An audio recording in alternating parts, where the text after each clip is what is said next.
I believe in miracles. Don't say people, I'm doing business here, man. I don't want anybody tells you words and ideas can change the world. Pay no attention to that man behind the curtain. 90% of what you're saying ain't coming out of your mouth. From failing, you learn. From success, not so much.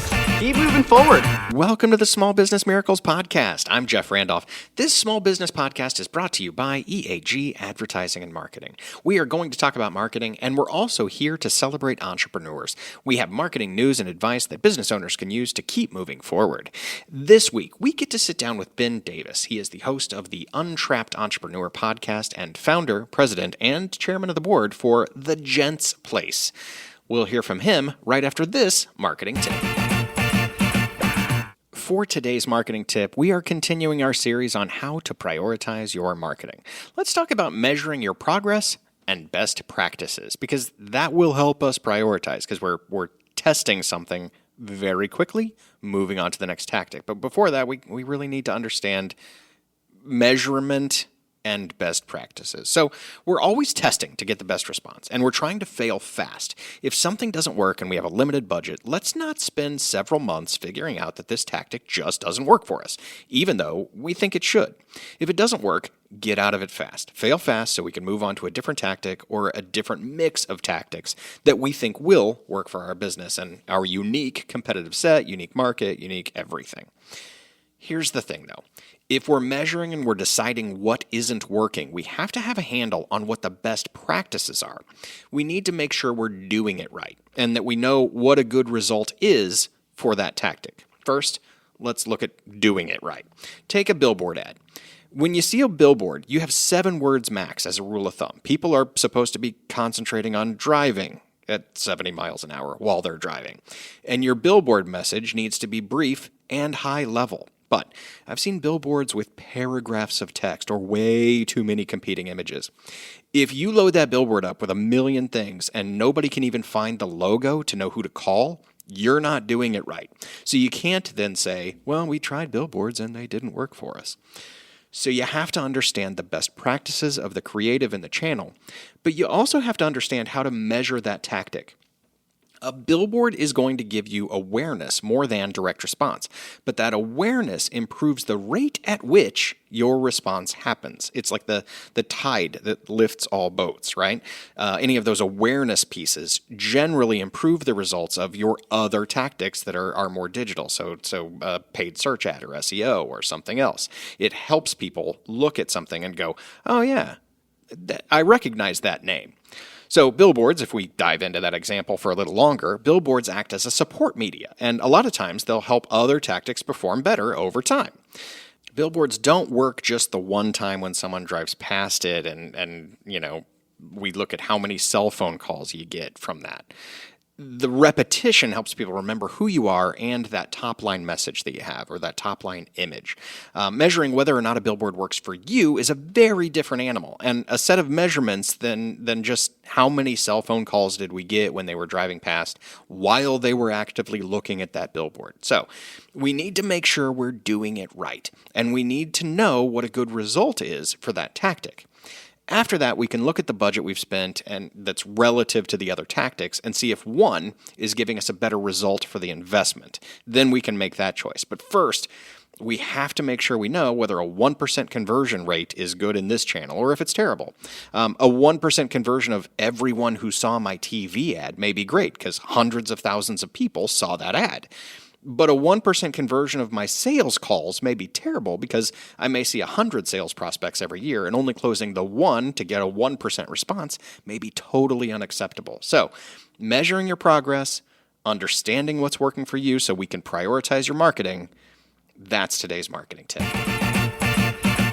All right, welcome to the show. I want to introduce somebody here, our next guest. It's Ben Davis. He is the dynamic host of the Untrapped Entrepreneur podcast and a seasoned serial entrepreneur who has built multiple 7- and 8-figure businesses ranging from retail and healthcare to personal care.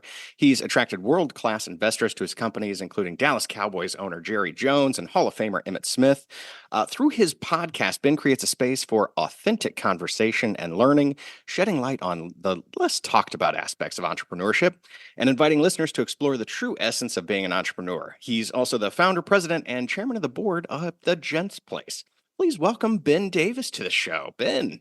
Thanks for having me. We're happy to have you here.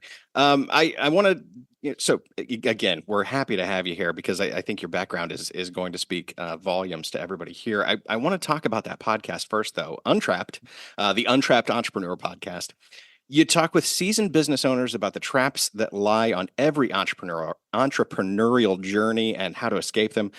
What are some of those traps that you tackle on the show? And I'm expecting to sense a whole lot of head nodding from listeners as they hear these common traps. Man, there's so many, as you know, as an entrepreneur. What I try to do on the Untrapped Entrepreneur show is get people talking about the things they don't normally talk about, the things that they're scared to talk about. Maybe they almost went bankrupt one time and nobody knows. Maybe they lost their marriage or were real close to losing their marriage and they didn't want anyone to know about it. I try to uncover those things that are like the real traps. It's not the, hey, here's how to get a bank loan. And, if you're running a little short on money. And it's kind of hard as an interviewer to pull that out. I think I was successful in some cases so far in the show, and other ones I'm like, dang it, man, you told me that off the air, but you didn't go there on the show. So yeah, I don't know if people like me or hate me after the show because I really do try to get them to say things I haven't said before. Well, and there's so much there. There's so many traps. I mean, you've got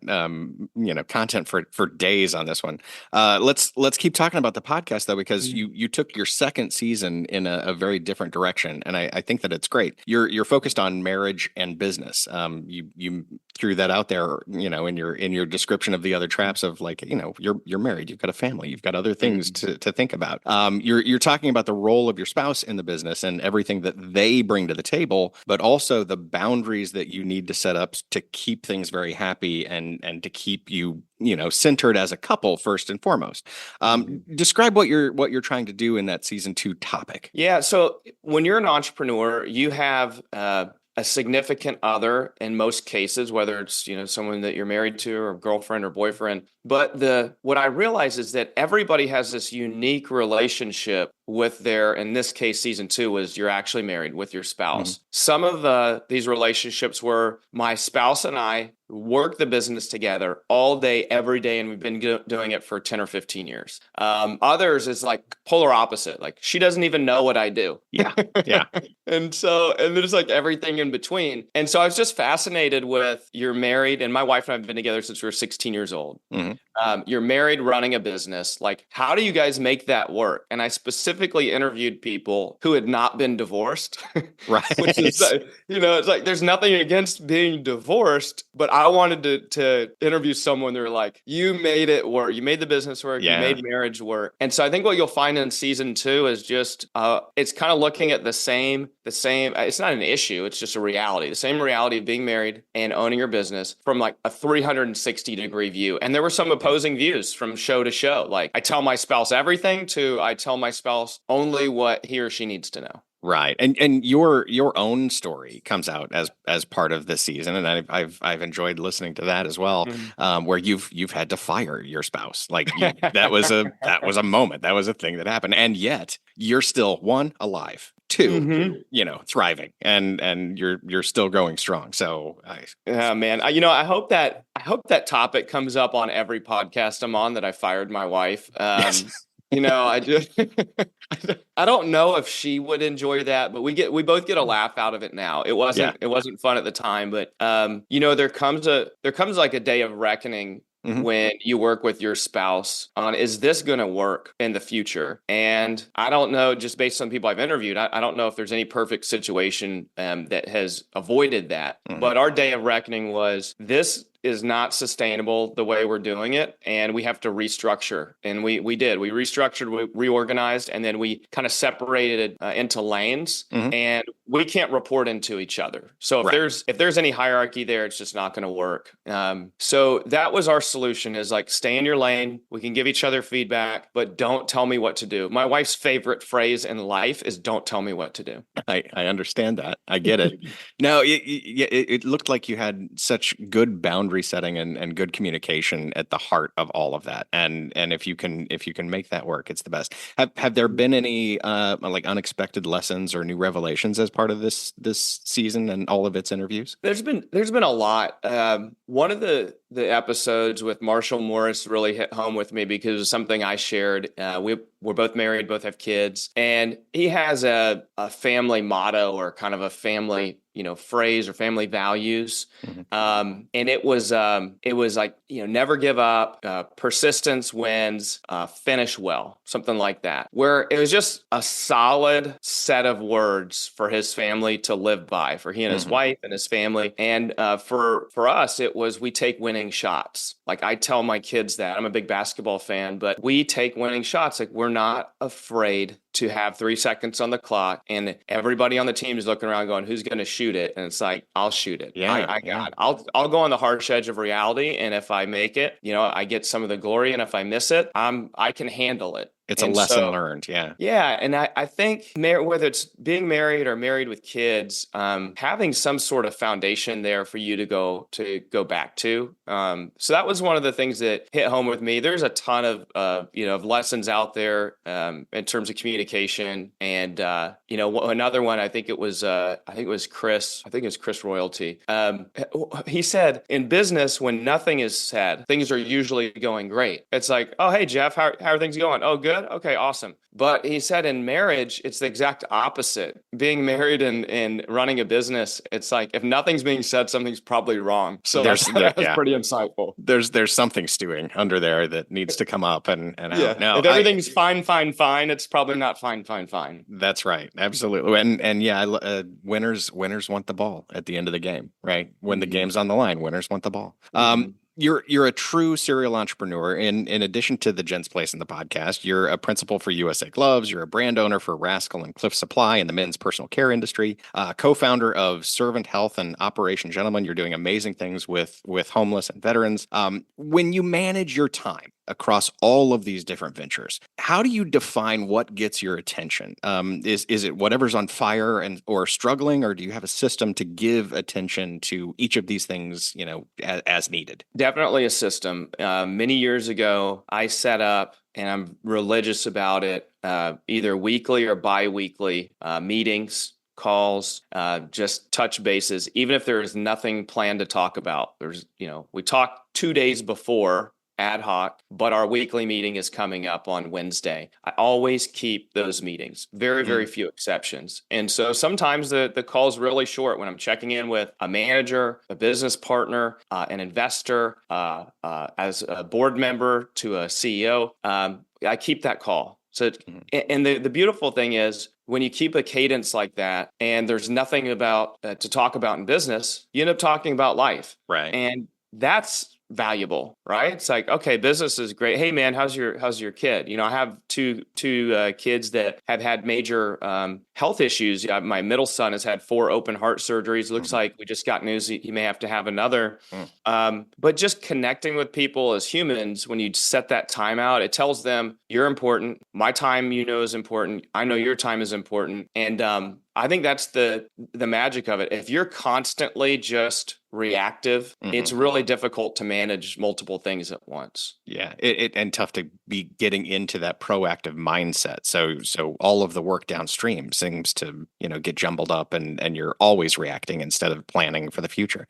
Yeah, good call. I like it. Let's talk about growth for a minute and the Gents Place specifically. It's a membership-based club where you get more than a haircut. You get an experience where you can hang out before or after and network or take a meeting to generally belong and invest in yourself. You've got 11 locations in 5 states. It's been great to hear that story of growth on the podcast. I'm curious, what is something that you may have done in year 1 of the business that you wouldn't do today if you had it to do all over again? No retrospective vision being what it is. This is like a 3-hour answer, Jeff. That's true. Well, we'll answer in all 3 hours. We'll cut it down to the 3 words that are. I'll pick one because I was 25 years old when I started my business. I had no money, borrowed from grandma in the bank, and I decided to do my own bookkeeping, and I was going to learn QuickBooks, and I was going to do my own bookkeeping, and I was going to manage the place. I was going to work the front desk. I was going to do the ordering. That is like, I would never do that again in any business ever again, and have not made that mistake since. And I see whether it's some of our franchisees or other new business owners spend time on bookkeeping. I'm like, dude, the world is flat. For like $400 a month, you never have to do bookkeeping, whether you use someone in Colombia or a part-time mom, like there's a million bookkeepers. Stop doing that. So that would be my one recommendation for listeners is like, if you are doing your own bookkeeping and you own the business, even if you own a bookkeeping business, you shouldn't be doing your own. Right. Someone else should be looking at that. Yeah. And someone who knows what they're doing, keeps up on all of those things. Yes, absolutely. And it doesn't, the caveat to that, it doesn't mean that you're not looking at your financials diligently. You're not managing the business by financial statements. It just means you're not keying in the invoice and the QuickBooks. The day-to-day. Absolutely. I want to pivot just a little bit and talk culture, because you have built culture very intentionally, and it really is something that's all encompassing. It's that set of values that drives what you do and who you attract to the business in terms of customers, but also in terms of employees. Give us a sense of why it was so important to make sure there was a culture that reflected your personal values and could help the organization grow. So I came from the insurance business, which is now Goosehead Insurance, which was taken public by all my buddies from childhood that I recruited into the company. So I was the 5th employee there, grew it to about 150 people, and then I left to start the Gents Place. What I learned in the insurance business was we were in a commodity business. Everybody sold insurance, and we were selling auto and home insurance. This wasn't anything special or fancy. We were selling the same progressive policy as an independent agent as someone else. And we had to differentiate ourselves. And so the way that we did that is I created the client service department. I went down to UT Austin and attended an executive education class on the experiential economy. And I learned about Starbucks, what they did, and Disney and Nordstrom. And I came back and I helped implement a system that set us apart from a service standpoint. Well, along with that comes culture. Like that, you're a commodity for the consumer in that business. You're also a commodity as an employer for the employee. You're just any other insurance owner and insurance manager, right? So when I went into the high-end barber shop, we call it a barber and business club now. When I went into that business, I saw a lot of the same things. It's a haircut. How could we differentiate that? And so we did a good job differentiating it on the service menu and making it membership based, and the facility and the bar and everything that went into it. But I knew that we had to differentiate ourselves as an employer. And so that began my journey on how do we do that, talking to our people. Hey, do you value health insurance? 401k? And so we started to implement these things really early on in the business. Like we put a matching 401k program in within the first year, and we were the very first company to do that. Even when the team members didn't necessarily understand what a 401k was or value it, they talked about it with their friends. Oh, these guys offer matching 401k. They probably, I'm certain of it, had no idea what that even meant, but it was just something that was different and it added value and it thought about them. And so I think that's, for your listeners, everyone wants to build a really great culture. It has to be differentiated. It can't be, okay, let's go see what my competitor's doing and copy and paste that. I tend, this is how I think as an entrepreneur. I look at what everybody else is doing, and then I sit down quietly and think, what are they not doing? And that's what I'm going to do. Yeah, and bringing in the best practices from other industries to say, hey, Starbucks does this for healthcare, or other amazing culture and HR kind of innovations. You bring that in. Now, don't be just on parity with the competition. Do better. Nicely done. I want to use that as an opportunity to get us into the lightning round. Are you ready for the lightning round? I mean, I don't know, because you didn't tell me what you were going to ask. It's exactly right. We've at least given topic selection for all the questions we've talked about before, so you know a little bit about what's coming.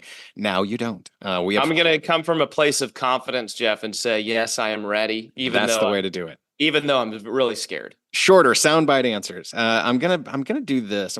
This is our first ever audio lightning round because I'm going to share an audio clip with you from one of your shows, and I'm going to see a little bit of reaction out of that. So Okay. here we go. Here we go. This is our first ever. We'll see how it goes. How do you manage the work-life balance as a serial entrepreneur, and what advice you would give to others struggling with this? My answer, don't play golf. I'm serious about this. I don't have time to play golf because I love pouring into my businesses, into my family, and into just simply relaxing. Golf is this sport that takes 3, 4, 5, 6, 7 hours all day to enjoy, that it really just cuts out, in most cases, an entire day out of my life that I just can't afford to give up. I love golf. I love the guys that play golf. But if you're really a serial entrepreneur and you're trying to get balance or invest in all these different aspects of your life that are important to you, you may have to cut something else out, like golf or something similar, in order to make it work. I'll stop sharing that audio clip right there so that we can get a sense of it.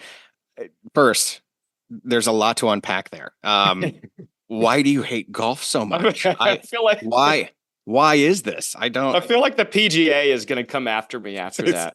They need to. No, actually, it's interesting because it does talk about priority. You're totally right. But there are a great number of golf simulators out there now that will let you play Pebble Beach in an hour if you'd like. So or a Top Golf like company where you can just be out there for a limited amount of time and you don't have to be that good. No, is it? We still hold on to that. Is it really? Do you pick golf because it's the obvious? This is a 4 or 5 hour bit of your life that you're never going to get back, or does it stretch out to anything that is other hobby? It stretches out to anything, but what I have lodged in my mind is business has changed, and 20, 30, 40 years ago, like my godparents taught me how to play golf when I was 10 years old because they said, Benjamin, you're going to need this one day because this is where, deals are done. This is how you kind of fit into the business world, and things have fundamentally changed. That's still around, but country clubs are declining. And the way to quote, get business done is not solely a 5-hour golf outing. It could be, but things have changed a lot. And so, my point in mentioning that is like, if you're still hearing that from, and God bless my godparents and my parents and everybody before, but if you're still hearing like, this is what you need to do to fit in, there's probably a better use of 5 hours of your time. 100%. Yeah. I heard the same thing in 7th grade. You need to start playing golf so that you can do business. And that was what we did. My brother and I finished a round of golf, 18 holes with a cart. There was nobody in front of us. We finished in under 2 hours, the entire 18 round round course. And we looked at each other and said, well, we've got to go to the bar or something after this because like no one can know it only takes 2 hours to play. That's blocked out 5 hours. That's right. This is not. Nobody should know that this is. It does help that you're really good too. By the way, it's 5 hours for me. It's 2 hours for you, Jeff. That's something. It's something like that. What aspect of business do you wish you knew more about that you had a better handle on? I think finance. I'm a finance major, but I didn't spend all my time in finance. I spent all my time running my business, and I'm fascinated with AI and Power BI and Microsoft. And I just hired a great finance guy, and my whole world's opened up. So I think finance would be it if I could go back in time and learn more, learn a little bit more. Yeah, good. And at least you want to learn a little bit more about it. That's an interesting, instead of just saying, I'm never touching it. Next question. Serial entrepreneurs have that brain that leads them into whatever the next thing is and saying yes all the time to that next thing. What has been a heartbreaking no that you've had to force yourself to say that keeps coming back to the surface? Like you want to say yes to it, but you keep saying no over and over. And then maybe if it isn't a no, it's I can't focus on that yet. But man, that's a thing I want to explore. I have one of these at any given moment. That's the brain. That's the brain. It's a thing. I want to tell you the specific business opportunity because it is a little unique. But I have an opportunity right now, and this happens frequently. But this one is nagging at me. I have somebody saying, we need to start this business. Will you help me? I have a proprietary channel. I have a proprietary lead source. No one has this. I know you can help me with 5 hours of your week. I know you can. I'm like, let's pause. Let's wait. And then he keeps bringing like more evidence. I'm going, he's right. He's right. But does it mean just because I can, doesn't mean I should? And I have to tell that's what goes on in my brain, like literally that phrase. And I'm probably going to end up doing it, and I don't know how to stop that necessarily. If we've learned nothing from Jurassic Park, it's just because we can do something doesn't mean we should be doing it. And yeah, that's right. The dinosaurs happen after that. And if you don't have that 5 hours now to dedicate to that new venture, that can be a challenge. There are 2 words, though, I'll tell you that I think could be helpful. There's advice out there that says say yes to everything, and you never know where it leads. There's advice out there that says learn to say no. And for me, my 2 words are it depends. That causes me pause to reflect and say it depends. Do I want more money, more work-life balance? Do I want to pay it forward? There's going to be a reason why I take that next step, and so I tell myself that too. Is it depends. Think about it and then make a decision. Yeah. You mentioned on the podcast one time that your dad doesn't know what you do. You thought that he might get it when he walked into the Gents Place, but ultimately he didn't quite get it. I think there are a lot of us that resonate with that these days. And it maybe even goes back to that. You should play golf if you want to do business. Do you think we all strive for that recognition from our parents, or is it really okay if they don't get it, if other people don't really understand? Yeah, I mean, everyone has a different relationship with their parents. Certainly for me, my dad was military. There was an expectation that you do great. And when you don't do great, what's wrong? I remember coming home, my mom was like, why'd you get a 92? Like, that's an A. She goes, yeah, but that was your lowest grade. You got 98s on everything else. And I'm like, I can't win here. Man, 8 points. Yeah. Yeah. So for me, yes. And I've certainly, I feel like I've accomplished that. And I'm okay with my dad not knowing everything I do. But yeah, you want to make your parents proud. If you were grown in a household where there was a high standard, there were values and there were expectations, no question. Yeah. Last question in the lightning round. How do you celebrate a big win? Whether that's personal or a family or a big, a sporting event or whatever.